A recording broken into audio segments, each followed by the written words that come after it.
શરૂઆત તો આમ જુઓ તો આજથી લગભગ 4 વર્ષ પહેલા એટલે 2021માં અમે શરૂઆત કરી છે.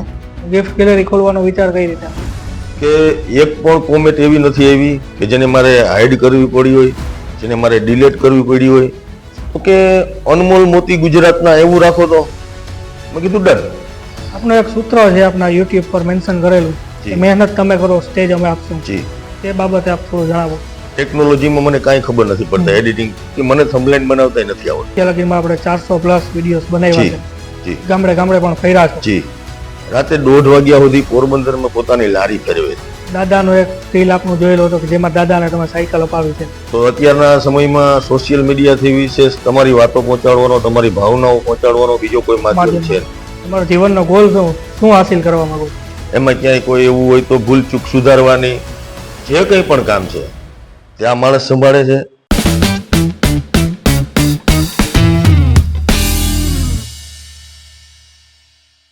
નમસ્કાર દર્શક મિત્રો, પૂજકાસ્ટ સ્ટુડિયો પર આપનું સ્વાગત છે.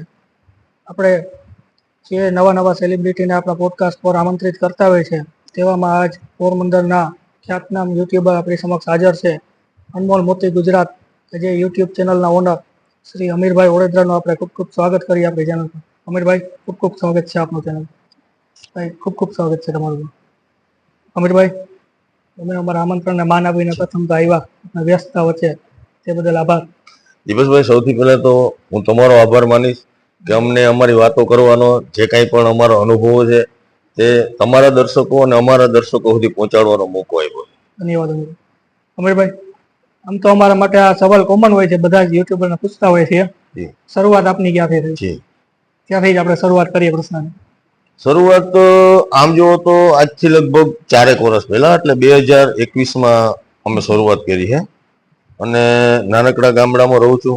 ખેતી કામ કરતા કરતા કંઈક પણ કરવું છે એવા વિચારો જ્યારથી થોડી ઘણી સમજણ આવી હતી ત્યારથી એવું હતું કે સામાન્ય રીતે કોઈ પણ માણસનો જન્મ થાય ત્યારે તેના સગાવાલા ભાંડણા કુટુંબને ખબર પડે કે ભાઈ ફલાણાના ઘરે બાબો કે બેબીનો જન્મ થયો છે. પરંતુ જ્યારે આપણે આ પૃથ્વી ઉપરથી જવાનું થાય, મૃત્યુ એ એક અનિવાર્ય બાબત છે અને સત્ય હકીકત છે. જ્યારે માણસ આ પૃથ્વી ઉપરથી જાય છે ત્યારે આજુબાજુના 5-15 હજાર લોકોને ખબર પડવા જોઈએ કે આ માણસની ખોટ પડી છે, આ માણસ જગ્યા મૂકીને ગયો છે. એવું કંઈક કરીને જવું હોય એના માટે હવે આપણે એવું થાય કે કરવું તો શું કરવું. તો અત્યારના સમયમાં સોશિયલ મીડિયાથી વિશેષ તમારી વાતો પહોંચાડવાનો, તમારી ભાવનાઓ પહોંચાડવાનો બીજો કોઈ માધ્યમ છે. એટલે એમાં અમે થોડીક શરૂઆત કરી, એન્ટર થયા અને બધાથી થોડુંક અલગ કે જે અત્યારે આ વ્લોગરો જે પોતાના શૂટિંગો કરે છે, પોતાના ફેમિલી વ્લોગ જે કાંઈ બનાવે છે, બહુ સરસ કામ કરે છે બધા જ. પરંતુ અમારે થોડુંક કંઈક અલગ કરવું હતું કે અહીંયા તમે સરેરાશ તમારી દ્રષ્ટિથી જુઓ દીપેશભાઈ, તો ખૂબ બધા માણસો એટલું બધું કામ કરે છે, એટલી બધી સેવા કરે છે કે એની કદાચ એના પાડોશમાં રહેતા વ્યક્તિને પણ ખબર નથી હોતી. એવા લોકોને અમે થોડાક બહાર લાવવાની કોશિશ કરવા માટે આ ચેનલની શરૂઆત કરી છે. ચેનલની શરૂઆત કરી ત્યારથી જ કોન્સેપ્ટ ફિક્સ હતો કે લોકોને મળ્યા પછી તમને એવો ખ્યાલ આવ્યો કે મારે લોકોને ઇન્ટરવ્યુઝ કરવા છે, લોકોને મળવું છે વધારેમાં વધારે? જોકે સરેરાશ જ્યારે હું માર્કેટમાં, બજારમાં, સમાજમાં, આપણે સામાજિક કાર્યોમાં જ્યારે આપણે વ્યસ્ત હોય, જતા આવતા હોય ત્યારે ઘણા બધા એવા બનાવો, એવી ઘટનાઓ કે ક્યાંક ને ક્યાંક એ ઘટનાઓમાંથી હું પણ પસાર થઈ ચૂક્યો છું કે સમાજ માટે તમે કંઈ કામ કરતા હોય, અગર તો કોઈ લોકો કામ કરતા હોય તેને ખરેખર જે એમ કહેવાય કે એક માણસ તરફથી જે પ્રેમ મળવો જોઈએ, જે હૂંફ મળવી જોઈએ, એ નથી મળતી. ક્યાંક ને ક્યાંક સમાજ એને તરફથી ક્યાંક મેણાટોણા મળતા હોય, ક્યારેક એવું સંભળાવતું હોય કે ભાઈ તું શું કરે છે, શું નવાઈની વાત છે. પરંતુ હકીકત એના અંદર જઈ એ લોકો, હું તમને એક સામાન્ય દાખલો આપું કે એક બેન છે, એક માજી છે, પોરબંદરમાં જ છે. સવારે ઉઠી 5 વાગે ઉઠે છે, એના પ્રભુ ભજન, આરતી, ધૂપ દીવા જે કાંઈ છે એ કરે છે. સવારે ઉઠીને બીજાના ઘર કામ કરવા જાય, સાંજે પાછા આવે છે. સાંજે આવીને કૂતરાઓ માટે, ના માત્ર કૂતરા માટે, એમાં દરેક મૂંગા જીવ આવી જાય, ગાય, કૂતરું, ભૂંડ, કોઈ પણ છે, એના માટે સાંજે આવીને ખીચડી બનાવે છે, બિસ્કીટો લઈ આવે છે, ફળ ફૂલ, શાકભાજી જે સડેલા બગડેલા કે જે ફેંકી દેવાના હોય એમાં અડધી કિંમતે કે સસ્તા ભાવે લઈને આવે છે. રાતે 1:30 વાગ્યા સુધી પોરબંદરમાં પોતાની લારી ફેરવે છે, 1 પણ રૂપિયાની અપેક્ષા વગર, નિસ્વાર્થ સેવા. રાતે 2 વાગે સુવે છે, સવારે પાછા 4-5 વાગે ઉઠે છે, પાછું એનું જે રૂટીન. હવે આ કામ એના પાડોશીને ખબર નથી. હવે આવા લોકોને આપણે સમાજ સુધી લઈ આવ્યા છે ને એક એવી કોશિશ કરી છે કે ખરેખર આ લોકો કેવું કામ કરે છે ને મને ને તમને સામાન્ય લાગતું કામ જ્યારે તમે એને રૂટીનમાં અને ડેઈલી લ્યો ત્યારે કેટલું અઘરું હોય છે એ બતાડવા માટેની એક નાનકડી આ શરૂઆત અમે કોશિશ કરી. અત્યાર લગીમાં આપણે 400+ વિડીયોઝ બનાવ્યા છે, જી ગામડે ગામડે પણ ફર્યા છો. જી. લોકોનો પ્રતિસાદ આપને કેવો મળે છે? ખૂબ સરસ. એમ હું કહું ને દીપેશભાઈ કે 401 વિડીયો પૂરેપૂરા આજની તારીખમાં મારા છે 4 વર્ષમાં. અને અમે એક એવો નિયમ રાખ્યો છે કે ક્વોન્ટિટી ઓછી હશે તો ચાલશે, પણ ક્વોલિટીથી નીચે નથી જવું. અમને એવું લાગે કે અમારા ચેનલમાં સૂટ બેસે છે એવા વ્યક્તિઓને મળ્યા છે. અને અત્યાર સુધીમાં હું એમ કહીશ કે એક પણ કોમેન્ટ એવી નથી આવી કે જેને મારે હાઈડ કરવી પડી હોય, જેને મારે ડિલીટ કરવી પડી હોય. ખૂબ સરસ મજાનો આજે 93,000 જેટલા સબસ્ક્રાઈબર છે અને લોકોએ ખૂબ પ્રેમ આપ્યો છે. ખૂબ અમે જે કલ્પના કરી હતી એનાથી 1000 ગણો લોકોએ પ્રેમ આપ્યો છે. અને જ્યારે પણ જરૂર પડી છે, કોઈ એવા નાના માણસોના વિડીયો બનાવ્યા છે જેને આર્થિક પરિસ્થિતિ ખરાબ હોય, ક્યાં એવા ગૌશાળાના વિડીયો બનાવ્યા છે. તો દેશ વિદેશમાંથી યુટ્યુબ ફેમિલી જ કહીશું તો મારો પરિવાર છે, એમને અમને એટલો પ્રેમ આપ્યો છે, એટલો સાથ સહકાર આપ્યો છે કે ગમે ત્યારે અમે, જોકે મારે કેવું જ નથી પડતું, કદાચ અમારે ક્યારે જરૂર પડી છે કોઈ માટે, અમારા એક ફોન ઉપરથી અમે 5,000ની સહાય માંગી હોય, અમને ત્યાં 15,000 મળ્યા છે. ખરેખર ખૂબ પ્રેમ મળ્યો છે બધા લોકોના પણ તમને ખૂબ સહકાર સપોર્ટ મળે છે. જી. આપનું એક સૂત્ર છે આપના યુટ્યુબ પર મેન્શન કરેલું કે મહેનત તમે કરો સ્ટેજ અમે આપશું. જી. તે બાબતે આપ થોડું જણાવો. દીપેશભાઈ, એક વાત તો નિર્વિવાદિત છે, મહેનત તો કોઈ પણ લોકોએ કરવી જ પડશે. પછી હું હોય, તમે હોય, પણ જે મહેનત કરી અને જેનામાં ટેલેન્ટ છે, પરંતુ લોકો સુધી આ ટેલેન્ટ કેમ પહોંચાડવું એ જે એનો પ્રશ્ન હોય છે, એ પ્રશ્નમાં અમે એને સાથ સહકાર આપ્યો છે કે ભાઈ તમે મહેનત કરો, તમારામાં ટેલેન્ટ છે, તમારામાં આવડત છે, તમે સારું ગાઈ શકો છો, તમે સારી મિમિક્રી કરી શકો છો, તમારામાં તમે સારી રસોઈ કરી શકો છો, તમે સારો વેપાર કરો છો, કોઈ પણ ક્ષેત્રમાં તમને કાંઈ પણ તમારી આવડત છે, તમે આગળ આવો, અમે તમને સાથ આપશું, સહકાર આપશું, અમારા માધ્યમ દ્વારા બીજા લોકો સુધી પહોંચાડશું. અને મહેનત છે એ અનિવાર્ય છે. આપણે ખબર છે સચિન તેંડુલકરનો દીકરો ક્રિકેટ રમે છે, પણ સચિન તેંડુલકર સીધો એને ટીમમાં સેટ ના કરી શકે, એને મહેનત કરવી જ પડે છે, સતત પ્રેક્ટિસ. બિલકુલ. અમરભાઈ, એક બીજો સવાલ એ છે કે તમે ગ્રામ્ય વિસ્તારની પણ મુલાકાત લેતા હો છો, શહેરી વિસ્તારની પણ મુલાકાત લેતા હો, તમારા મનમાં કોઈ એવો સારો પ્રસંગ કે જે તમને સારો અનુભવ થયો હોય, જેને તમને જીવનમાં ઉતાર્યા જેવી કોઈ વાત, કોઈ પ્રેરક વાત કે બનાવ? મેં તમને હમણાં માજીની વાત કરી દીપેશભાઈ કે કેટલીક ઘટનાઓ એવી હોય કે અમે આ પ્રોફેશનલ કામ એ રીતના નથી લેતા, થોડાક દિલથી જોડાયેલા છે, થોડાક જે કામો છે તે અમે અમારા મગજ ઉપર બહુ અસર કરી જાય. 24 કલાકનો જે દિવસનું રૂટીન હોય, દિવસ રાતનું, એમાંથી કોઈ વ્યક્તિ 55-60 વર્ષની ઉંમરે 18 કલાક કેવી રીતના કામ કરી શકે, અને એ પણ કોઈ જાતની પ્રસિદ્ધિ માટે નહીં, કોઈ પણ જાતની વાહવાહી માટે નહીં.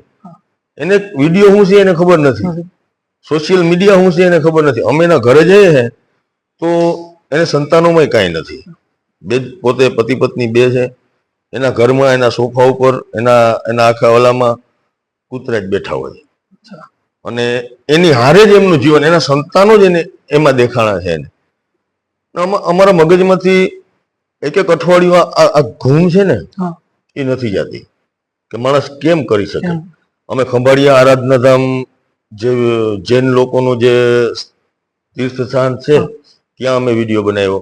રાતે લગભગ આમ તો 5-5:30 થી શરૂઆત કરી હતી, પણ એ બધું શૂટિંગ કરતા કરતા અમારે સાંજે 7-7:30 થઈ જાય.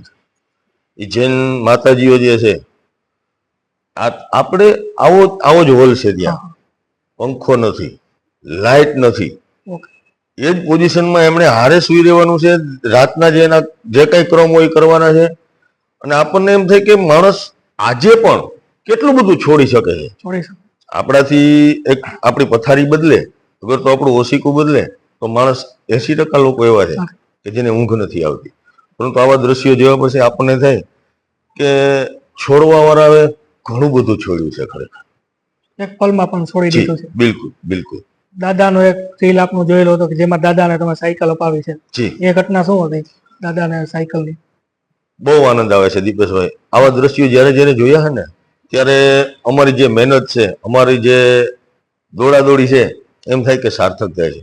દાદાને બહુ આર્થિક પરિસ્થિતિ બહુ ખરાબ છે અને અમારા જ ગામમાં, અમારા આજુબાજુના ગામડાઓમાં, એટલે કાંઈથી પોરબંદરથી 10-12 કિલોમીટરના અંતરે તેઓ દરરોજ 25-30 કિલોમીટર સાયકલિંગ કરીને આવે છે.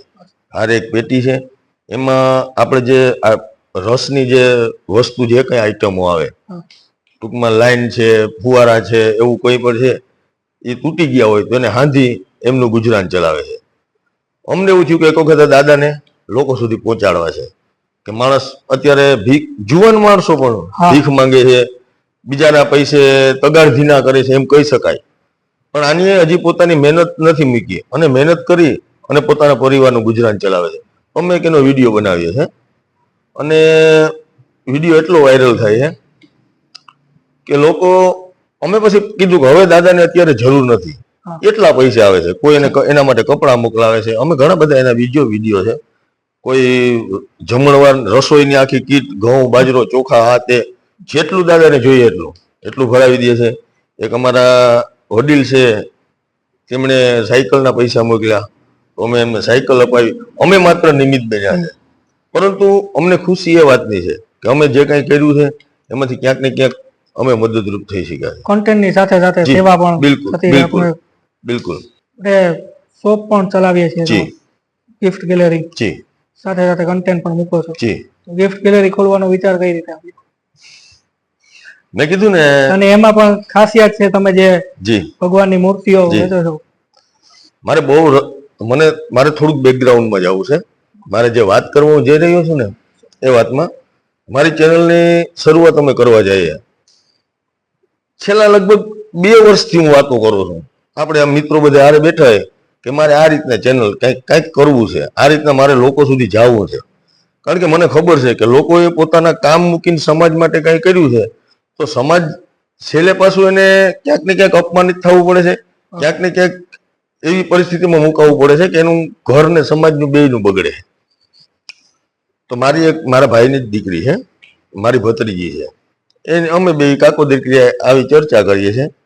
કદાચ આ ચેનલના માધ્યમથી આપણો વિડીયો જોશે તો ચોક્કસ, પૂજા નામ છે એનું, અને એમણે મને કીધું કાકા આપણે કંઈક કરીએ. મને ટેકનોલોજીમાં મને કાંઈ ખબર નથી પડતા, એડિટિંગ, થંબલાઈન પછી ભાઈ વિશે આપણે આગળ વાત કરશું. મારો ભાઈ જ બનાવે છે, મારો દીકરો બનાવે છે, બાકી મને થંબલાઈન બનાવતા નથી આવડતું. હવે ઈ મારી પાછળ પડે, તમે શું કર્યું ચેનલ ચાલુ કરવાનું, તો તમે શું કર્યું? કદાચ ઈ મારી પાછળ ના પડે તો આજે કદાચ હું તમારી સામે ના બેઠો હોય. આ એક સનાતન સત્ય છે. જો હું તમને વાત કરું છું, કંઈ પણ થવાનું હોય ત્યારે કઈ રીતના થાય છે હું તમને કહું છું. ચેનલની શરૂઆત આ દીકરી કરાવે છે. પછી હવે પહેલો સવાલ એ આવે છે કે ચેનલનું નામ શું રાખશો? તો ઘણા બધા નામો, પેલા મેં એક એવું નામ નક્કી રાખ્યું, મગજમાં વિચાર્યું. એક એવું આપણે એક ભજન છે કે વૈષ્ણવ જન તો કોને કહીએ, પીડ પરાઈ જાણે રે. એટલે મેં એવું નક્કી કર્યું કે હું શોધીને બતાવીશ કે વૈષ્ણવ જન તો આને કહીએ. એવા પાત્રો ગોતીશ કે આ ખરેખર આ વૈષ્ણવ જન છે. પરંતુ એમાં ક્યાંક ને ક્યાંક પછી અમુક એમાં અમે ના લઈ શકીએ, અમુક ટાઇટલ પ્રમાણે પછી બધા અમુક પાત્રો ના લઈ શકીએ. પછી એક બોખીરામાં જાય પોરબંદર, એ વ્યક્તિને મારે યાદ કરવો પડે. એ પછી મારો મિત્ર નથી, મારા મિત્રનો મિત્ર છે. અમે ત્યાં થોડા કામ અર્થે જઈએ છીએ, હું ફોનમાં વાત કરું કે મારે ચેનલ ચાલુ કરવી છે તો કઈ રીતના કરવી, હું નામ રાખું, કંઈક નામનું સજેશન કરો. એ ભાઈ સાંભળે છે તો મને કંઈક કામ કરો ને. મેં કીધું હું તો કે અનમોલ મોતી ગુજરાતના એવું રાખો તો. મેં કીધું ડન. અત્યારે ત્યાં ડન થાય છે. ચેનલનું નામ મારું રાખેલું નથી, પેલી વસ્તુ ફાઇનલ થઈ. હવે એમાં એવા ખબર નહોતા કે ચેનલ ચાલુ કરશું એટલે એમાં એડિટિંગ કરવા પડશે અને કોણ કેમેરામેન આવશે. મેં કીધું કરશું, શૂટિંગ કરી લેશું, મૂકી દઈશું. એમાં હું છે મને ખ્યાલ નથી, આ મારો વિષય નથી. તો આ ભાઈથી મોટો ભાઈ છે, મારો ભાઈ છે, ભીખુ વડોદરા, પેલા જ વિડીયોથી અમે મારી હારે સામેલ થાય છે, અને જ્યારે જ્યારે મારે કામ પડ્યું હોય, એ અત્યારે ઇઝરાયલ છે, એ પણ આ વિડીયો ચોક્કસ હું એને કહીશ કે તું જોજે એમ, કે કદાચ હું થાકી ગયો હોઉં, મને થોડુંક આળસ આવી જાય કે ના ભાઈ ફલાણી જગ્યાએ આપણે જવાનું છે એટલે જવાનું છે, એક પણ રૂપિયાના સ્વાર્થ વગર, એક પણ ઓલા વગર અમે જઈએ છીએ. મારા દરેક કામમાં જ્યારે એડિટિંગ હોય થી લઈને કોઈ પણ આમાં ઘણી બધી પ્રોસિજરો હોય છે, ટેકનિકલી બધી પ્રોસિજરો એ કરે છે. ત્યારબાદ હજી એક વ્યક્તિનું નામ લેવું ઘટે, હેમંત બાપુ દુધરેજિયા, મારી ચેનલમાં કદાચ ટાઇટલ સોંગ તમે સાંભળ્યું હશે, એવા અનમોલ મોતી ગુજરાતના રેલોલ, ઈ પણ ઈ ગીત પણ ઈ બનાવે છે, એને એમ કહેવાય કે સંગીત પર તે એના સાજિંદાઓ સાથે આપે છે, મને કમ્પ્લીટ બનાવીને આપે છે. દીપેશભાઈ મારે કહેવું જોઈએ કે એક બાજુ મારી આખી ચેનલ અને એક બાજુ આ જે સોંગ છે ને, એ જે લોકોના કાને પડ્યું છે ને, એનું કંઈક અલગ જ ઓલું આવ્યું છે. આ બધા લોકોને મારે યાદ કરવા જોઈએ, અને આ ચેનલ મારફત જે લોકોએ મને સાથ સહકાર આપ્યો છે, એ બધાનો પણ તમારા માધ્યમથી હું આભાર પણ માનીશ. કોઈ આ લાઈનમાં પૂછવું તો ના જાય, નહીં થયો હોય ખરાબ અનુભવ, એમ છતાંય પૂછી લો, કોઈ ખરાબ અનુભવ કરો? જરાય નહીં, ઈમાનદારીથી કહું છું કે પણ અમે મોટા ભાગે એવો નિયમ રાખ્યો હે કે ક્યારેય કોઈને જબરજસ્તી વિડિયા માટે કરવાની નહીં. 2-3 ફોન અમને સારું લાગે તો 2 કે 3 ફોન કર્યા હોય, બાકી અમે ક્યારેય કોઈને પ્રેશર નથી આપતા કે પ્લીઝ ઇન્ટરવ્યુ આપો કે આ કરો કે તે કરો કે. અને બીજું એક, મારા 401 વિડીયોમાં મેં ક્યારેય, તમે એવા 5 વિડીયો નહીં મળે, કદાચ ભૂલથી ક્યારેક બોલાઈ ગયો તો 5 વિડીયો એટલા માટે કહું છું, અમે ક્યારેય નથી કીધું પ્લીઝ સબસ્ક્રાઇબ કરો, શેર કરો, કોમેન્ટ કરો, ક્યારેય નહીં. એક જ વસ્તુ, અમે તમારા લાયક છે, તમને એવું લાગે છે કે અમે સારું કામ કરીએ છીએ, તો તમે લોકોએ માગ્યા વગર પોઢળક પ્રેમ આપ્યો છે, તો એ બધું ખૂબ બધું આપ્યું છે. લોકોનો સહકાર પણ આપણે બિલકુલ મળ્યો. બિલકુલ. આ વિશે થોડી ઓળખાણ કરાવો મારા દર્શકોને. મેં જેમ કીધું, ભીખુ ઓડેદરા મારો ભાઈ, નાનો ભાઈ, એ જ રીતના એનાથી નાનો ભાઈ લક્ષ્મણ ઓડેદરા મારા માટે અત્યારે એમ કહેવાય કે મારો સર્વસ્વ એ ચલાવે છે. મેં બોલી લીધું, મારું કામ પતી ગયું, પછી ઘરે જઈને કેમેરામાંથી કોમ્પ્યુટરમાં નાખવાના ને એને એડિટિંગ કરવાના ને એનું વર્ક કરવાનું ને એમાં ક્યાંય કોઈ એવું હોય તો ભૂલચૂક સુધારવાની, જે કંઈ પણ કામ છે તે આ માણસ સંભાળે છે. અને એની ટાઈમ ગમે ત્યારે મારે એની જરૂર પડે છે ત્યારે હું એમનો કોન્ટેક્ટ કરું, અગર તો એ મને કે ક્યાંય એવું પાત્ર હોય તો મારી સાથે ખૂબ સાથ સહકારથી ખૂબ પ્રેમથી કામ કરે છે. એના મોઢેથી મારે થોડીક વાતો કરાવવી છે. ચોક્કસભાઈ, તમે જણાવો, તમને કામ કરીને કેવો આનંદ થાય છે? અમીરભાઈ સાથે કામ કરવાનો તમારો? પેલા તો બધાને જય વસરાજ. ને ચેનલની શરૂઆત થઈ ત્યારે મારો મોટો ભાઈ કે ભીખુ ઓડેદરા એ અમીરભાઈ જોડે હતો, અને અમુક કારણોસર કે કહેવાય કે એને બહાર જવાનું થયું ઇઝરાયલ. તો પછી અમે બેઠા બે ભાઈઓ, અને અમીરભાઈનું કહેવાનું હતું કે તારે આવવું. મેં કીધું હું આવું, પણ એક શરત, મને કોઈ દે પૈસાનું નહીં કહેવાનું. આપણે બે ભાઈઓનો જે પ્રેમ છે ને, એ મારે પ્રેમ જોઈએ, અને પૈસા કરતાં વધારે આપણી જોઈએ ને તો ઓળખાણ થાય, અને બહાર નીકળો ને તો એક વ્યવહારિક બુદ્ધિ મળે તમને. હું પહેલાં મારું હાવ ઇન્ટ્રોવર્ટ જીવન હતું, અમીરભાઈને ખબર હશે. અમીરભાઈ ઘરે આવે ને, રામ રામ અમીરભાઈ, ઘરના અંદર વ્યૂ જવાનું. પછી મારો ભાઈ ને અમીરભાઈ બેન કલાક વિડીયો એડિટિંગ કરે, 2 કલાક કરે, હું ઘરના બહાર ન નીકળું. પછી થોડો ટાઈમ જતા મારો ભાઈ ઇઝરાયલ ગયો અને હું આવ્યો અમીરભાઈ ભેગો. ત્યારની મારી આખી જિંદગી બદલી ગઈ. ને અમીરભાઈએ મને, અમે ભાઈઓ થાય બે, પણ એક દોસ્તા તરીકે સલાહ દઈએ, એક ભાઈ તરીકે સલાહ દઈએ, અને એક પિતા તરીકે પણ મને રાખ્યો. મતલબ પિતા તરીકે મારા જીવનમાં છે અત્યારે અમીરભાઈ. અને આગળ અમે બે કાયમી આ રીતના રહીએ એવી પ્રાર્થના ભગવાનને, દાદા વસરાજને. ચોક્કસ. અમીરભાઈ, તમારો જીવનનો ગોલ શું હાસિલ કરવા માંગો છો? હાસિલનું કહું ને દીપેશભાઈ, તો મારા જીવનમાં ક્યારેય કાંઈ હું નક્કી જ નથી કરીને આવ્યો. માણસના નાનપણમાં એવું હોય કે કંઈક બની ગયા પછી એવું લાગે કે મારે આ બનવું છે, મારું આ જ સપનું હતું, ભગવાને મારું આ સપનું પૂરું કર્યું. મારું જીવન મેં ઓલું આમ પ્રવાહ પાણીનો હાલતો હોય ને એમ હાલવા દીધું છે, કે અને હાલવા એમ દીધું છે કે સદમાર્ગે, સારા કાર્યોમાં. તમે હમણાં મારા શોપની વાત કરી, મારી શોપમાં આપણા આ પોરબંદરના વિસ્તારમાં અને દેશાવરમાં લીલબાઈ માતાજીનું નામ ખૂબ મોટું, અને માતાજી 18 વર્ણને માતાજી ખૂબ માને છે. હવે સૌથી પહેલી વાત એવી કે એમની મૂર્તિઓ ક્યાંય નથી મળતી એવી અમારે ચર્ચા થઈ. તો માતાજીએ ભાઈને મારા સુધી પહોંચાડે છે. જેમ કે અચાનક જ આ બધું કે હું લીલબાઈ માતાજીની મૂર્તિઓ તમને આપું છું, તમારે પોરબંદરમાં ઘરે ઘરે આ મૂર્તિઓ પહોંચે એવી કોશિશ કરવાની છે. અચાનક જ ખેતી કરતો કરતો યુટ્યુબર, ગાડીનો ખટારાનો ધંધો કરું છું, યુટ્યુબર બની જાઉં છું, યુટ્યુબરમાંથી અચાનક જ વેપારી બની જાઉં છું. અને હજી પણ માતાજી ભગવાન ક્યાં લઈને જશે ખબર નથી, પણ જ્યાં લઈને જશે એ સારી જગ્યાએ લઈને જશે એની 100% ખાતરી છે.